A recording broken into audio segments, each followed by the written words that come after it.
On today's episode of Gathering the Kings. Bite the bullet and do things right from the beginning. You are listening to Gathering the Kings with Chaz Wolf, featuring fellow 7, 8, and even 9-figure business owners who have real battle scars from business and life, but have prevailed as the king that they are designed to be. We welcome high-performing entrepreneurs to the stage in order to reveal the real of the real on what it takes to build a successful business today. We dissect the good and bad decisions they've made along the way that give a true and accurate picture of the journey of success and how you too can get there. Through this dialogue, you will learn the value of growing your network and surrounding yourself with power players and kings like today's guest. Grab your pen and notebook because we're about to dive in. What's up, everybody? I'm Chaz Wolf, Gathering the Kings podcast. I'm your host. Today, I've got David Scott on the King stage. My brother, how you doing? I'm doing great, Chaz. Really glad to be here. Good, man. We just had some great time off air. I always try to mention a couple of things here, but man, we talked about just in like 15 minutes, talked about crypto. We talked about where in the countries we are, or where in the country you're in beautiful Northern California. You got your hands in a lot of cookie jars, as you said. You got a great business that you're looking to maybe get into some others. I'm interested for this conversation. I'm glad that you're here. Yeah. You know, I think it's an exciting time just because of how many opportunities the internet has brought us. You know, we talk about cryptocurrency. This is stuff 10 years ago that most people weren't even able to, even trading on the internet was just becoming something we had enough bandwidth to do. And so many opportunities now. Times are changing, my man. Well, what's your main business right now? And let's jump in here. Sure. So I own Scott Technology Group. It's a family business. My dad started it actually in the mid 90s. We sell copiers, multifunction printers, scanners, and of course now moving into cloud software to help companies digitize and manage their documents. A lot of companies are looking to automate time-consuming tasks like payables, human resources, especially as workers are remote now. Yeah. Any kind of automation that you can build around those processes helps save money and make everything run more efficiently. Yeah. It's interesting that you say that because I think every entrepreneur, we know that we need to automate, but sometimes we don't know what or how or at what time frame, like we get caught. Like we were just talking about earlier, you and I, we were kind of talking about this warrior to king transition and the warrior being this day-to-day just grind, right? I'm wearing tons of hats. And eventually if you stay there for too long, you just fizzle out. But automation is one of those things that obviously you can do to lighten the load, if you will. And so how does someone know? Like, let me just kind of get into your business here. We're off the script here a little bit, but how does someone know when to automate, what to automate? What should the entrepreneur be thinking in that way? So that's a great question. I actually dove in head first myself to starting this side business. It was, and I learned the hard way because, when you're a salesperson selling automation software, you view it from your perspective, not necessarily always from the business owner or the customer's perspective. Right. But a few years back, I started this other company. We were going to be selling these water coolers and it was like, a monthly rental. So I hired a team and my admin gal, she needed to store the contract somewhere. And so I had to make this decision. Do I use one of the tools that Scott Technology Group sells, which is going to have a little bit more of a learning curve? Or do I just tell her use Dropbox and, we'll just store stuff in Dropbox? And so I went with Dropbox, even though I'm a big believer in this other software to keep things automated and organized. And over the next 5 years, it became such a mess. We had contracts we couldn't find. We had records that were just wrong. And when I went to sell that business, I actually ended up selling it for less than I could have.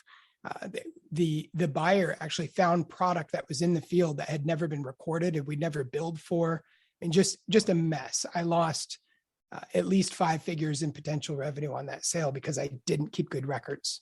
Yeah. So the lesson I learned the hard way is just, bite the bullet and do things right from the beginning. Yeah. Yeah. So the listener here today, 6-figure business owner, they're not maybe at the very beginning, but what you're saying is don't wait another day. You should be thinking about some organization and some automation. How does an entrepreneur move forward with taking action around organization or automation, and as opposed to analysis paralysis, right? Like what I feel like there's this balancing act that we have. Sure. Some are probably more prone to analysis just based on their personality, as opposed to others where we talked about the ready, fire, aim attitude. We talked about that at the beginning here before we jumped on the recording. Some are in one of these camps. How do they prepare, plan, organize, automate without getting stuck?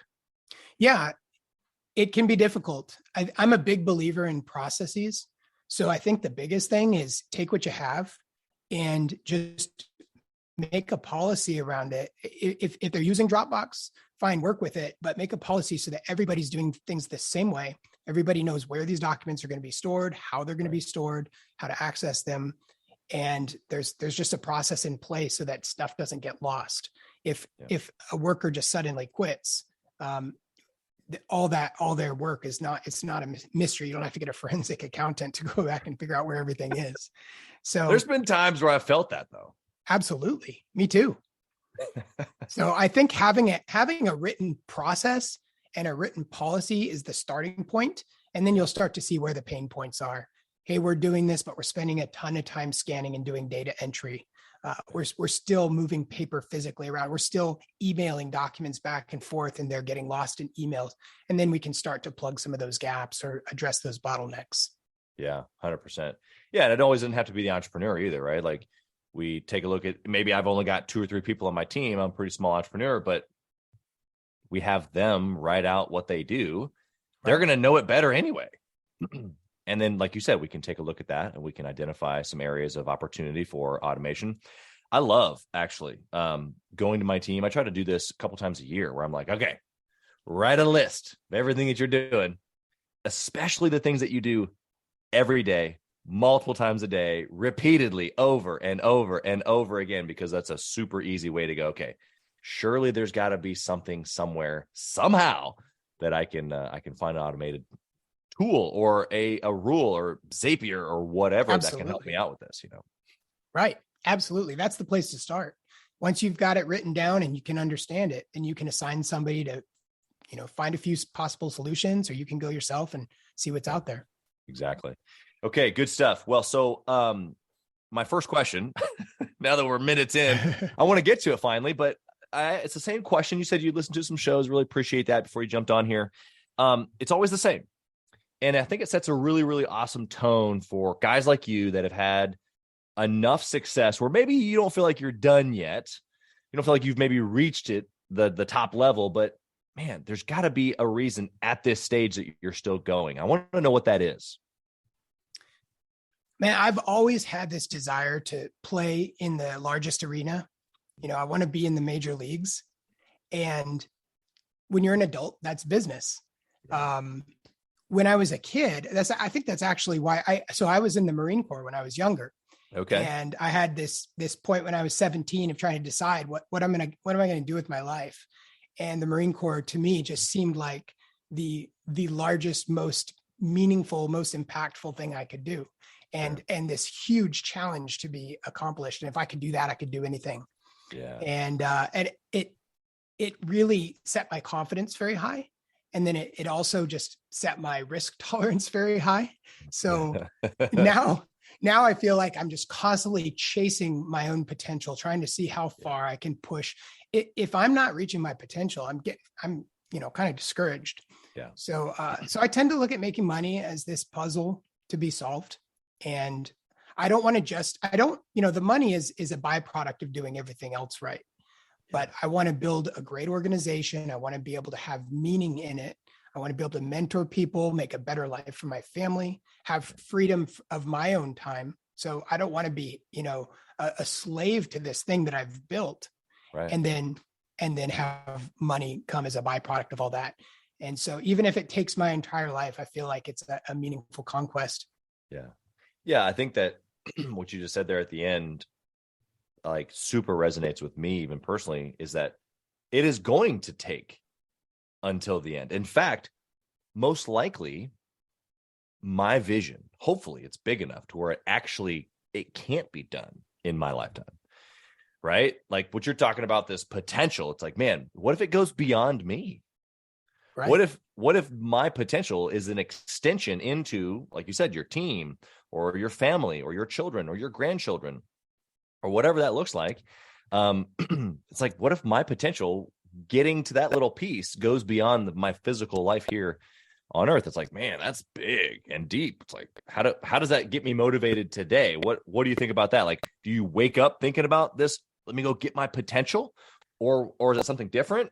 I don't know. What do you think? Well, I have to balance it because in the past I'd have these huge ambitions and huge dreams. And then I would get frustrated because instead of, the boat moving in the direction I want it to go, I felt like at times I was just patching holes in it to keep it from sinking.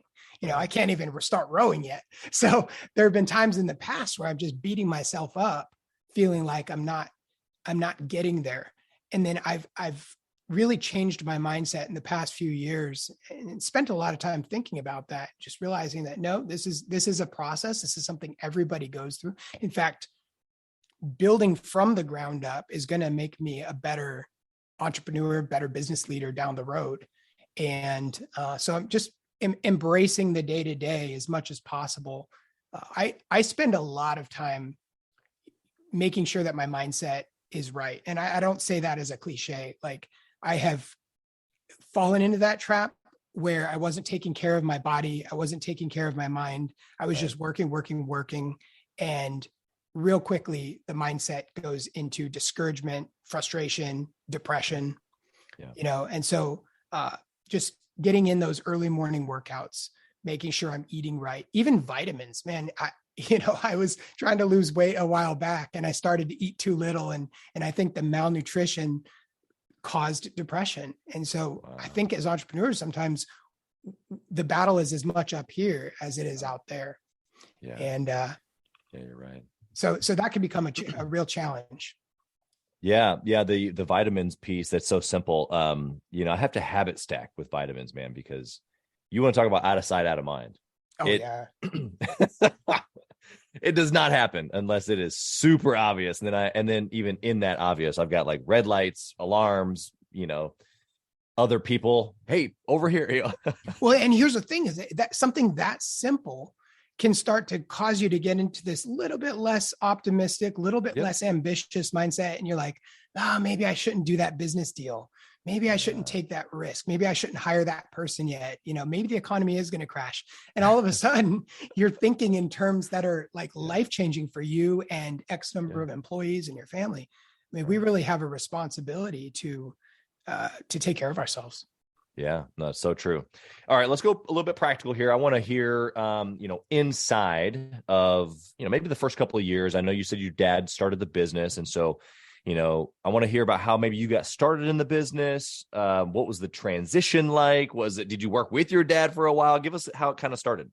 Sure. Well, I think I've been an entrepreneur from the time I was a kid. I remember at 12, going around selling chocolate door to door. Oh, you trying to go to camp? Are you raising money for your school? No, just trying to make money. That's awesome. So I was doing that from a young age. And then my dad, he was just a copier tech. He fixed copiers and his company got acquired, mass layoffs, pay cut. So he left and started his own company, and it just started out of our garage. I was 14. He was servicing copiers, and I would help him clean them up. We'd be out in the garage scrubbing down old copiers and cleaning them up to resell. And my brother and I, we were 15 and 16. We were the first delivery team. So we'd be carrying copiers upstairs and stuff. Yeah. And as he grew, and so I worked for him for a couple of years doing that, joined the military. I was gone from 17 to 23. I started a family in that time. No, I'm sorry, 25. And then, so he started to talk to me about coming back up here and working for him full time so that he could mentor me to take over the business. Yeah. So I was 25. I came up here in 2005 and I've been up here ever since. Worked with him side by side for a number of years. And then he wanted to retire. So I purchased a portion of the business from him in 2011. He actually passed away in 2018. Oh, wow. Which was a challenge for me. Yeah, he was my business partner for a lot of years and really taught me quite a bit. So, but we're going strong. Since then, I've started 2 other copier dealerships, sold one of them, started the water cooler dealership and sold that. You and I were talking about that before the show, and done a number of other things, but we're just continuing to grow, and it's been great. Well, what a transition, to go through, to have, I don't know. I look forward to those moments where I can talk to my kids about, mentoring them inside of a business. Specifically, do we, do it together, do businesses together, do deals together, whatever that looks like in whatever industries that we're going to be in. But, I think he did exactly what he was designed to do, pave the way and bring you along, He did. That's pretty incredible. And, he left behind a great reputation and a great legacy, and customers still talk about him. Employees still talk about him. It actually makes me a little bit sad because I've been here 17 years now full time, and I've only got one guy left that was here when I first started. Yeah. Wow. So, slowly that old guard is retiring, and but it's a brand new crew, a lot of younger people, and the business is starting to take on its own shape. So exactly, as it should, right? You're the lead dog now, and so they gotta have your vision, and also, like we were talking about, off the air just a little bit, about how businesses change over the course of time. You're not naive to the idea that people are printing less, absolutely, than more. And so you having a technology business as opposed to just a printing business, obviously makes a big difference. And you're going to need some young guys to help you out with that. So, well, and I'm especially fascinated with what's happening in modern era, especially with social media. You've got this fusion of entertainment and business where they're going like this. Yeah. You look at these young guys like Mr. Beast on YouTube, and here he is, he's a YouTuber, but now he's got a burger chain. He's got chocolate bars that are selling in Walmart. Like, the guy has bridged the gap from entertainment into business. And then you've got other people who are going the other direction, taking business and becoming entertainers. I think of brands like K-Swiss and Old Spice that just lean hard into creating really entertaining content. Yeah. And I just think there's so much potential there. So I've got this idea for what marketing is going to evolve into it. And that's really something that I'm excited about exploring in our business. Yeah, I love that as well. You're right. There's this gap. In fact, I was just watching, it's probably a TikTok video, but somebody talking about this exact same thing, where it's like, okay, you have these two worlds. Actually, it was Sam Ovens. I'll give a little plug here. I remember now, it's Sam Ovens. And he was talking in this video that I was watching about these two worlds colliding, this entertaining world and the business world, or in his space, he's in the info education space where they're selling courses or, trainings or whatnot. And them coming together because you have the course creators and the trainers who need clients, who need the audience, who need the eyeballs. And you have the people over here with who, like Mr. Beast, who have all the eyeballs, but previously didn't have anything to sell. Right. And really, obviously, the combined effort there of not only having the audience, but then also being able to provide a product, service, whatever it is.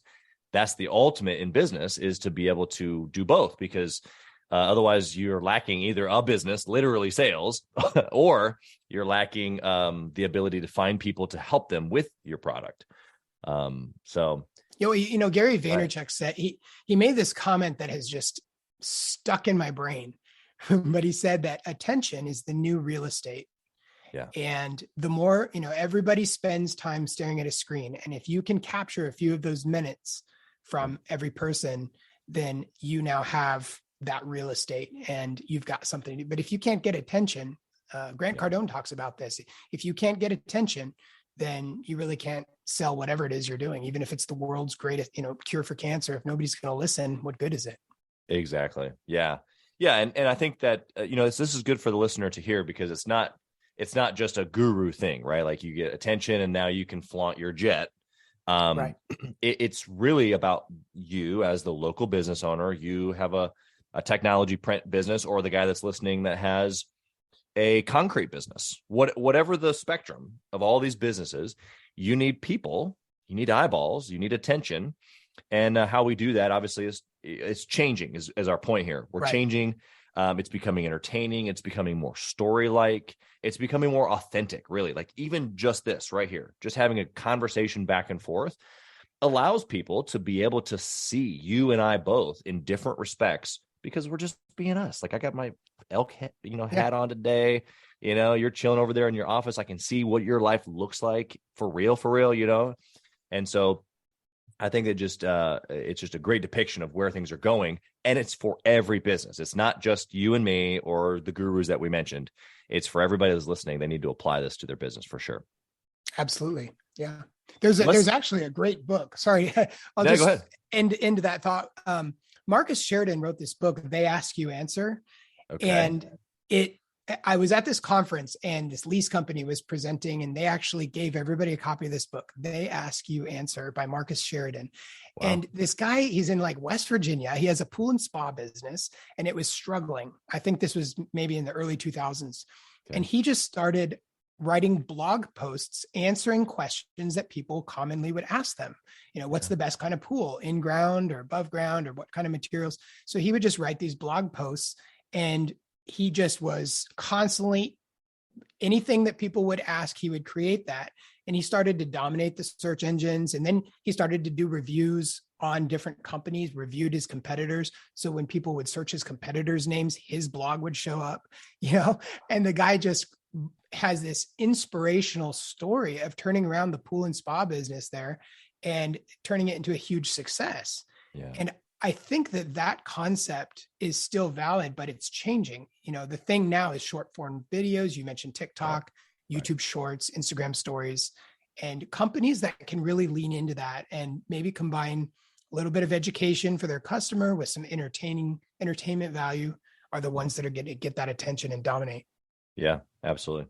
It's also too, the entertainment piece is it's nurturing. That seems odd to put entertaining and nurturing together, but if I have your attention, and you may not be a good fit for whatever it is that I'm selling today, but it might be a good fit tomorrow or next week or next year or 5 years from now. And if I can hold your attention, then you'll remember me in essence. And so I still think that it's applicable, for those folks that's, my demographic isn't on TikTok. Well, first off, it probably is.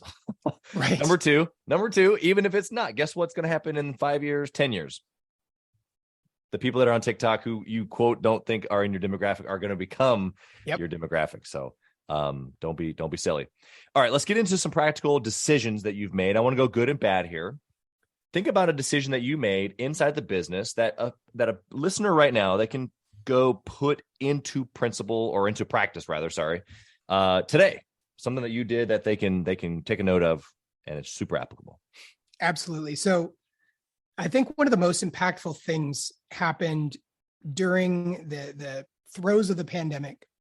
Businesses were shut down. Most of our customers were closed. So, and we rely on this recurring revenue from our maintenance agreement contracts. And I was just stuck. I just could not figure out how to move forward. What is our business going to look like post-pandemic? How to plan for that? I just had some major problems that I was facing that I just couldn't solve. And I reached out to a friend of mine. In fact, I'm going to plug her. Her name is Elena Noel. She's got a great book called Inspiring Accountability. Wow. And she's a coach, author, speaker. She works with businesses to help them create a more a better culture of accountability. Nice. But she gave me some incredible coaching and just weekly meetings, sharing with her what I'm facing, helping me problem solve. And I think I'd never reached out to a coach in that way before. I'd never had just constant business coaching. At one point she identified, some issues that we had in sales, and she referred me to a sales coach. And then I worked with that sales coach for a number of months, and just it was the nitty gritty. It was me getting my hands dirty and just problem solving. But it showed me the value of having a coach, having a mentor, having somebody else who's outside of it with a different perspective, and being able to have them help problem solve. So that was huge for me. Yeah. This, you're so far into the forest, you can't see the trees. Yep. Mindset, I think, is obviously very real, but we don't know when we're in the forest. I was talking about this actually this morning with my workout buddy. He's one of my real estate partners. And, he had been in the restaurant business for 25 years and had owned a couple of his own places and kind of in and out. And I mean, 25 years doing something is a long time. He's only, just maybe my age or a little older. I mean, he'd been mostly doing this one thing his whole life. And so it was about a year or so ago when he was cutting my hair. He's cut my hair for a while. And I was like, hey, man, you ever thought about real estate? And I slid him a book. And 2 days later, he was like, dude, how, what, where, tell me what I got to do.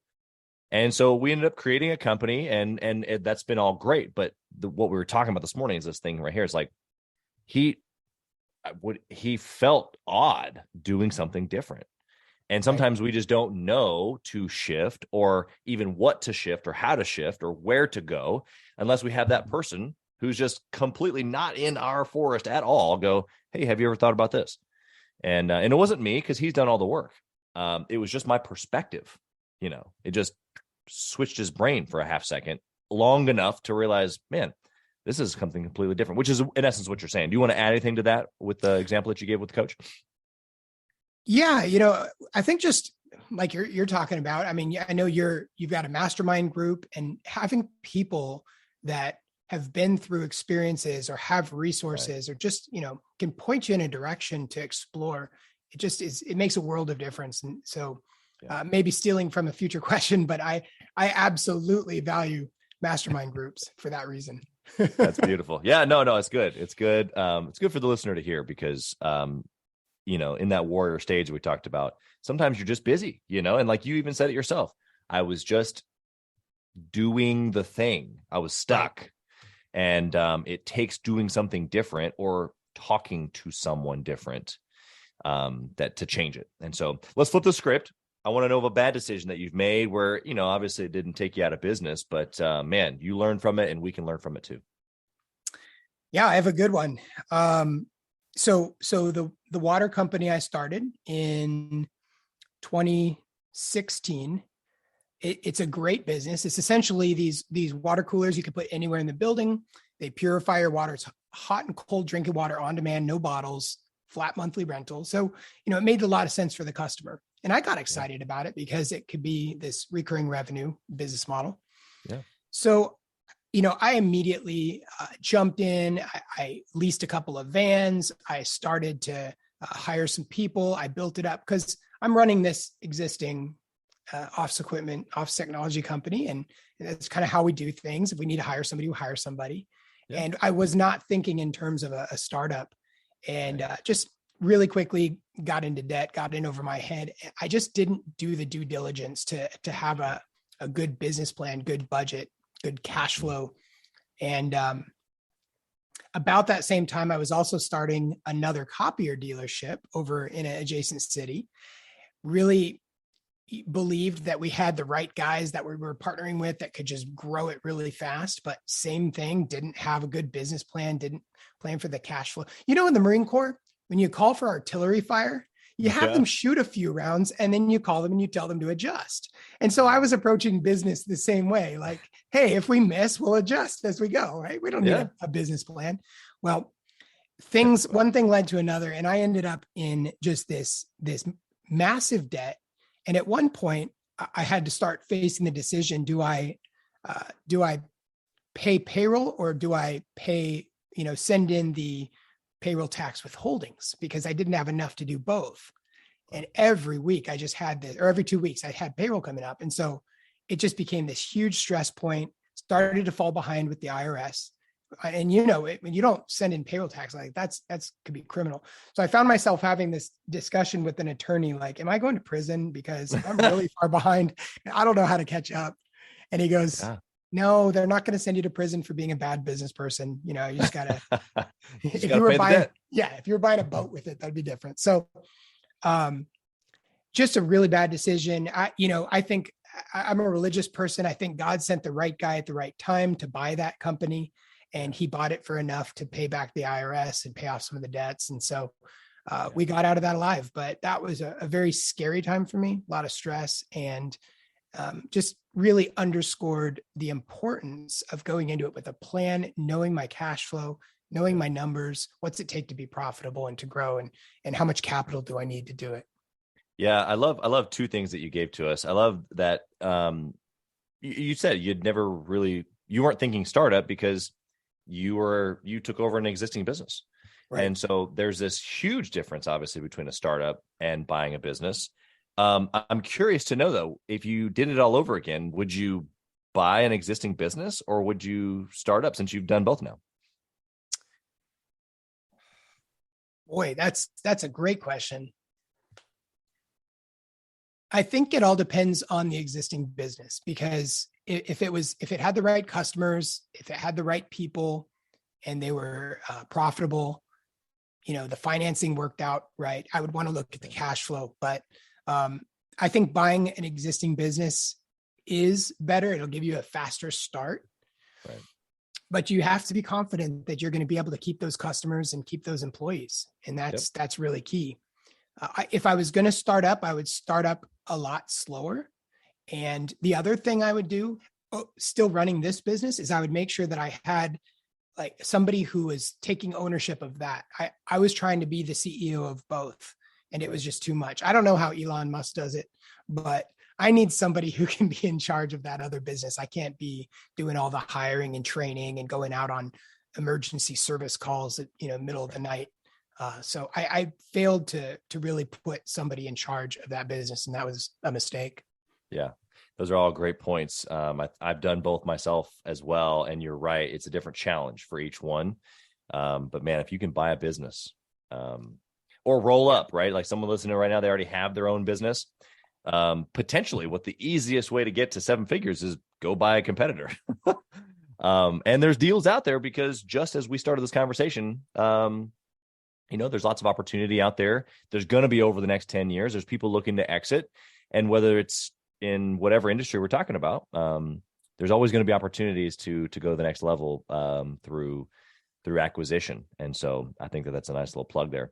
Let's talk about process. We've talked about good and bad decision here a little bit, but what about today? Like today, you're a sharp guy. You got a podcast. You got multiple businesses. How does David today make a good decision? Well, I always talk to my wife about it. She's way more. So like I've come to realize that my risk tolerance is broken. So okay, explain.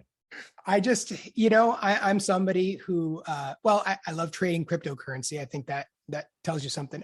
I wanted to learn how to trade futures. So not crypto futures, just, financial futures back during the 2009 recession.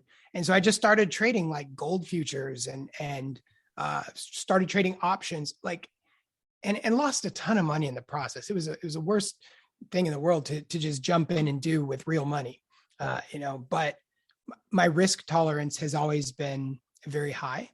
So now when I make a decision, I do it recognizing that. And I talk to my wife, who's the opposite. I have to value her opinion. A lot of times I'm frustrated by it because oh, come on, you're not seeing the opportunity here. She's a big ball of nose.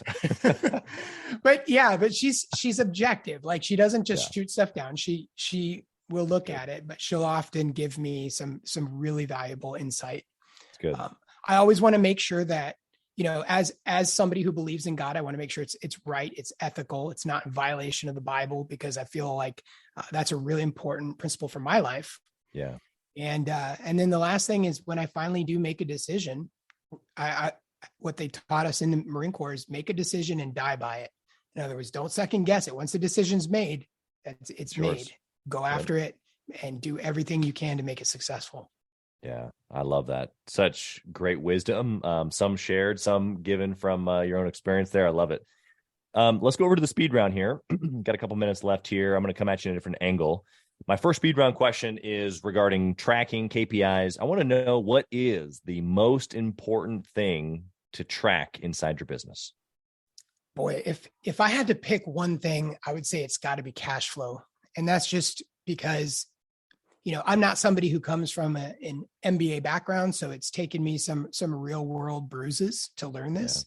Yeah. But cash flow is so critical, and it's different. It's nuanced, right? It's not just your net profit, because you've got financing and taxes.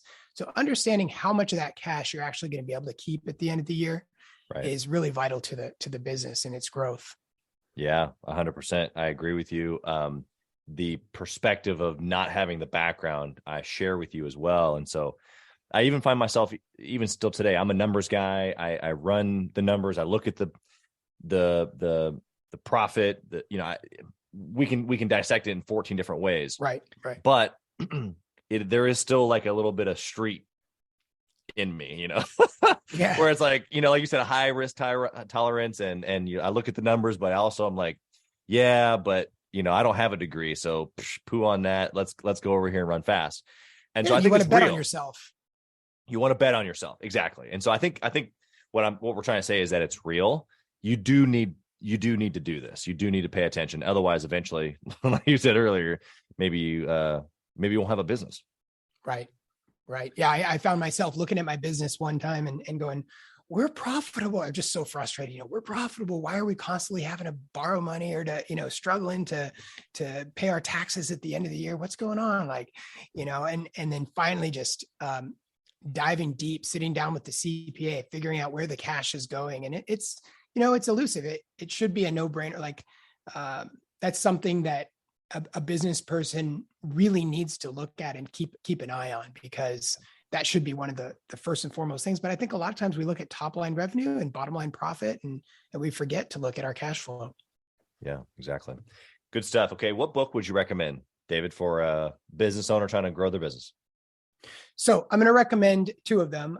Elena Noel's book, Inspiring Accountability, incredible at helping entrepreneurs actually confront poor performing employees in a way that's not going to crush their spirit. Wow. And so, especially I think there's a lot of entrepreneurs out there that maybe struggle with confrontation. Yeah. They don't like it. And so they let bad behavior continue and poison the organization. So true. So Inspiring Accountability, highly recommend that. And then the second one is Cal Newport's book, Deep Work. Yeah. That book just helped me incredibly. You have it on there? Right there it is. there. I see it. Yep. I've got it back here somewhere. And, just realizing that if you need to build a website, you can build a website. If you need to learn how to code some Python to accomplish something, you can learn that. You just need to set aside all the distractions and get some time to spend in highly focused, deep work. And you can accomplish just about anything for your business. And I think that's critical, especially for that 6-figure business owner that can't afford to outsource a lot of things. He's wearing a lot of hats. And sometimes it's just about shutting out the noise. Yeah, no, that's so good. I'm taking that one away today for me. There's a lot of noise, man. And I think that, medically induced or not induced, but claimed ADD, ADHD. I think a lot of entrepreneurs, we like projects. We like the next thing. We like to stay busy, which over there they call that ADD. I just call it the ability to go from one thing to the next and be excited all the time. Like, come on, let's go. But man, you want to talk about a distraction to keep things actually foggy all the time, so it does take deep work to make the point there.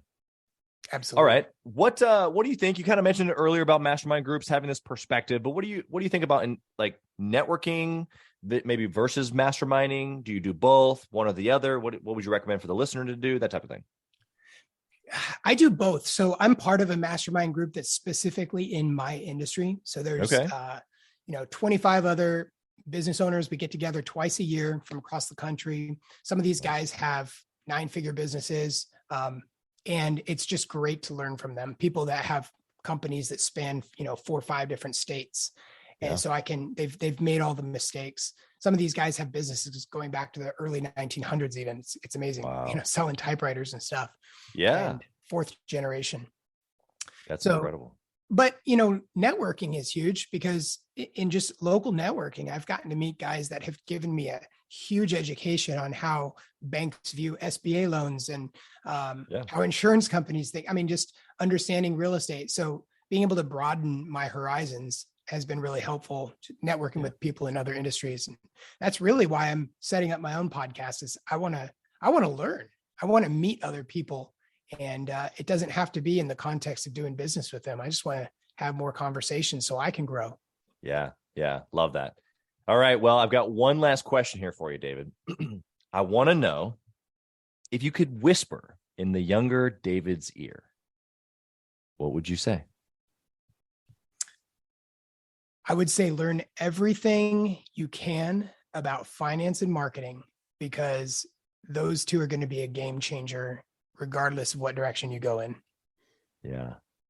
I think those two topics, finance and marketing, have been maybe, especially marketing.